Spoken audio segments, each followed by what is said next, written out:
Les instruments hurlaient leurs avertissements tandis que Dean Cain luttait pour maintenir l'avion de recherche stable.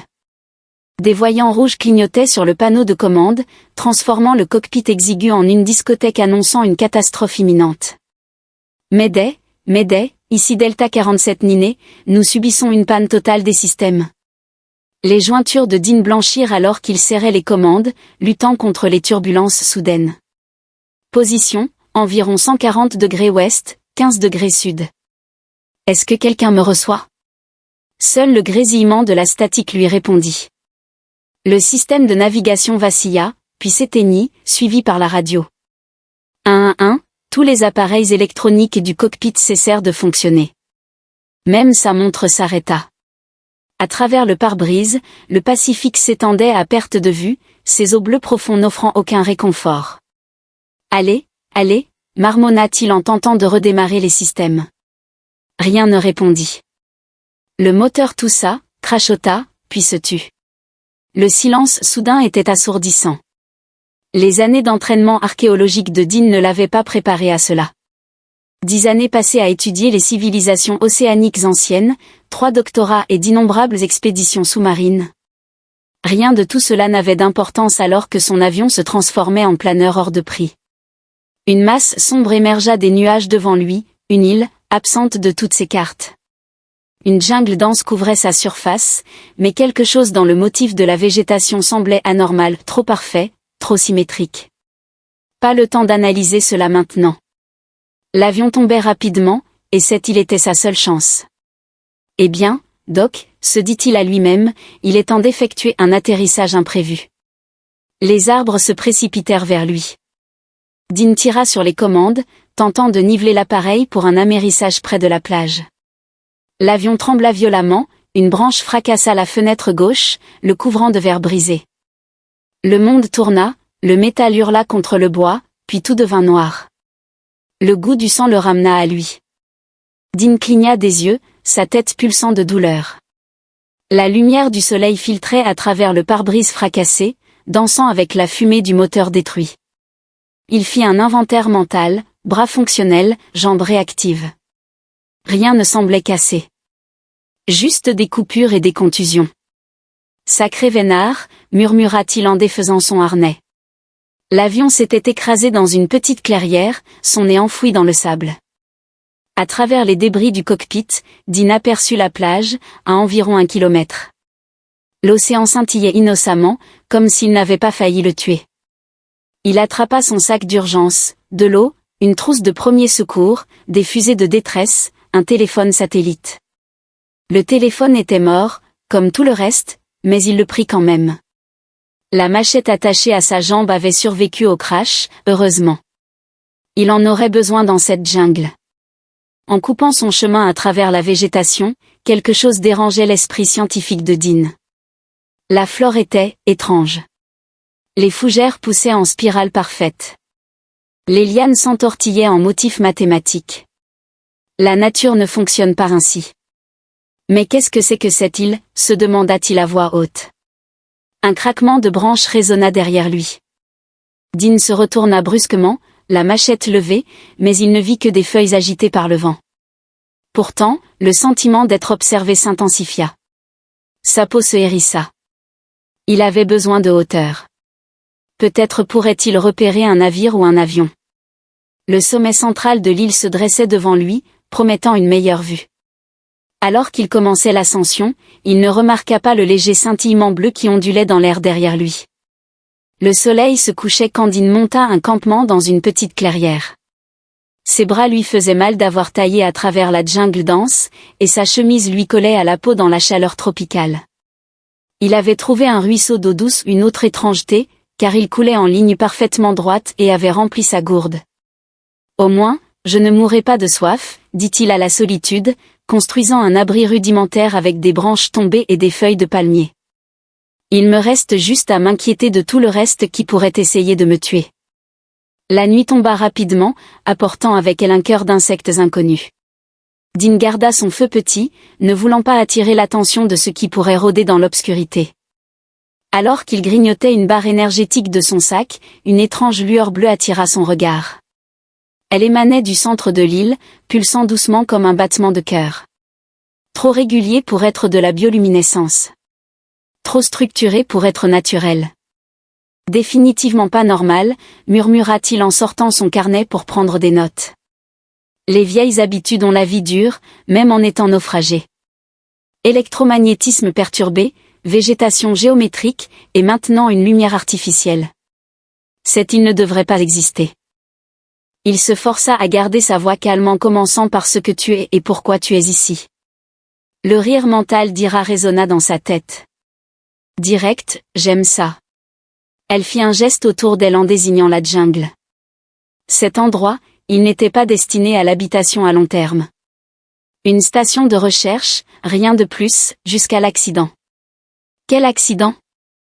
Au lieu de répondre, elle se raidit soudainement, la tête penchée comme si elle écoutait. L'aube approche. Tu ne devrais pas être à découvert. Pourquoi? Que se passe-t-il à l'aube? Les barrières, les cycles énergétiques changent. Elle lui saisit le bras avec une force surprenante. Viens, mon abri est plus sûr que ton arrangement primitif.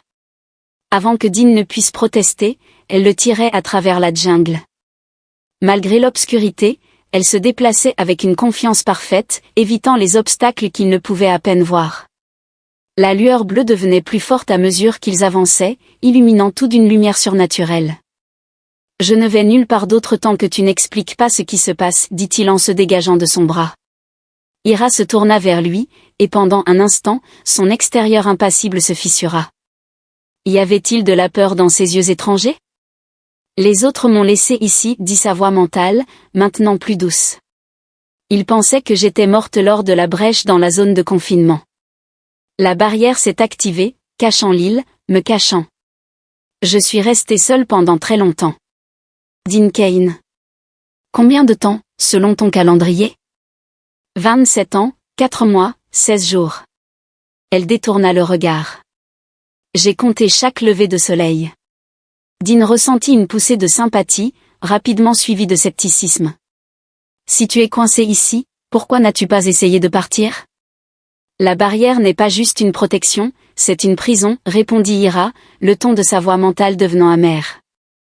Et maintenant, tu es coincé ici aussi. À moins. À moins quoi?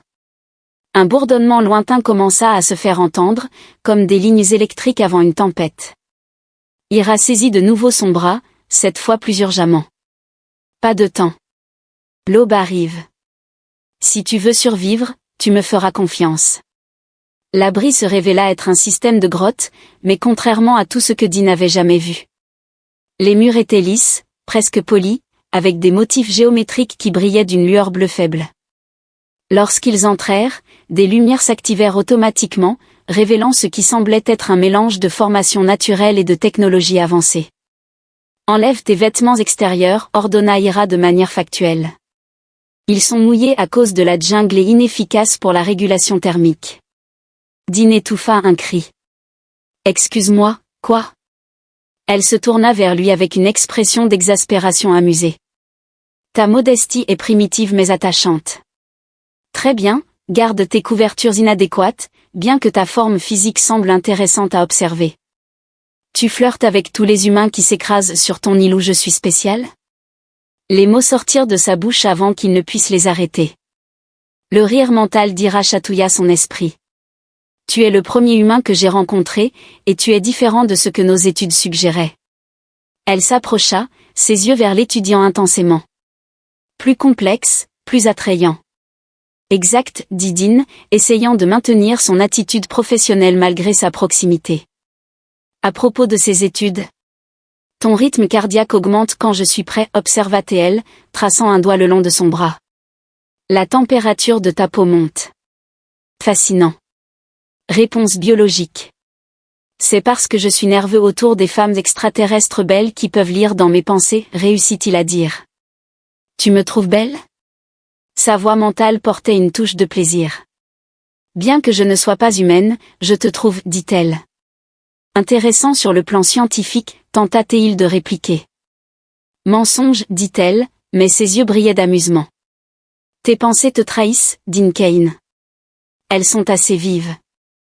Son visage devint rouge. Peut-on se concentrer sur le fait que je sois coincé sur une île mystérieuse avec de la technologie extraterrestre? Oui, discutons de ta tentative primitive de changer de sujet, répondit-elle, faisant un geste vers ce qui semblait être une zone de siège. Bien que ton embarras produise des changements de couleur intéressants sur ta peau faciale. Alors qu'il s'asseyait, Dean remarqua à quel point elle se déplaçait avec grâce, chaque geste précis et élégant. Elle le surprit en le fixant et haussant un sourcil. Maintenant, qui fait des études, plaisanta-t-elle. Dois-je poser pour ton observation scientifique? Je suis archéologue, pas biologiste, protesta-t-il faiblement. Et pourtant, tu sembles très intéressé par l'anatomie extraterrestre, rétorqua-t-elle en s'étirant langoureusement. Peut-être pourrions-nous organiser un examen plus détaillé. Le bourdonnement extérieur devint plus fort, sauvant Dean de devoir répondre. L'attitude enjouée d'Ira se transforma instantanément en alerte. Le cycle de la barrière commence, dit-elle soudainement sérieuse. Maintenant, Dean, tu vas comprendre pourquoi ce paradis est aussi une prison. À travers l'entrée de la grotte, Dean regarda le ciel avant l'aube s'illuminer avec des vagues d'énergie bleue. Le bourdonnement atteignit son apogée et l'air lui-même semblait onduler comme des vagues de chaleur sur un pavé chaud. Que se passe-t-il? Demanda-t-il en se rapprochant de l'entrée. Ira le tira en arrière brusquement. La barrière se réaligne chaque aube. Si tu la touches, ton système nerveux subira des rétroactions désagréables. Tu veux dire que ça va m'électrocuter? Demanda-t-il, dans ta terminologie primitive. Oui, répondit-elle, mais elle n'avait pas lâché son bras. Bien que les effets soient bien plus sophistiqués qu'une simple décharge électrique. Toute l'île semblait pulser avec de l'énergie. Les plantes brillaient d'une bioluminescence et des motifs étranges de lumière dansaient sur le sol. C'était à la fois magnifique et terrifiant. Quand je suis arrivé, la voix mentale d'Ira semblait lointaine, perdue dans un souvenir, j'ai essayé de partir pendant un cycle de la barrière. La douleur était éducative. Dean se tourna pour la regarder, voyant la vulnérabilité sous son extérieur impassible. Comment as-tu survécu seul tout ce temps? Je me suis adapté, j'ai appris, créé ce dont j'avais besoin, répondit-elle en montrant son arc. C'est-il fourni, si tu comprends ses motifs. Bien que j'admette que la compagnie humaine est une expérience nouvelle. À ce sujet, dit Dean, essayant de se concentrer alors qu'elle traçait des motifs sur son bras avec un doigt, tu as mentionné d'autres de ton espèce. Il te cherche? La main d'Ira se figea. Il me croit morte. La barrière empêche la détection. Et même s'il savait. Elle baissa la main. J'étais remplaçable. Une perte acceptable. Désolé, dit doucement Dean. Elle le regarda vivement. Ton empathie est sincère. Très inhabituelle. Nos études suggéraient que les humains étaient principalement motivés par la peur et l'agression.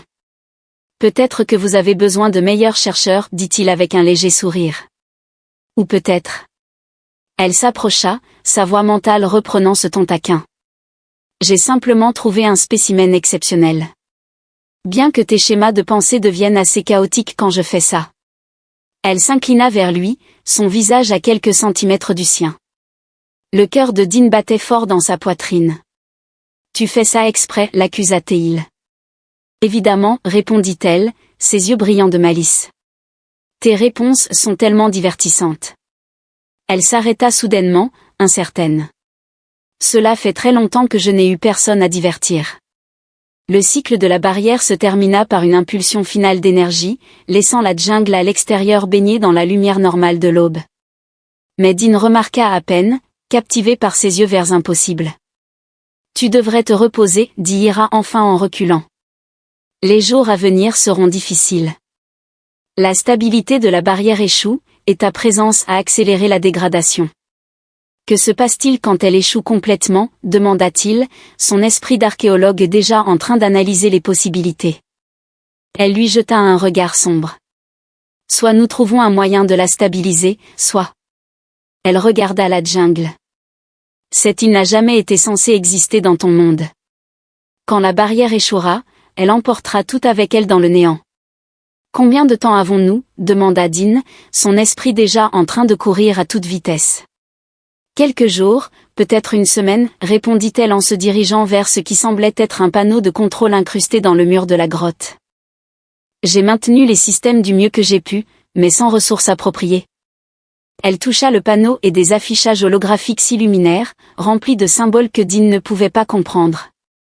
Ces motifs, dit-il en s'approchant, ils sont similaires à la végétation dehors. Ce n'est pas du tout aléatoire. L'île a été conçue pour être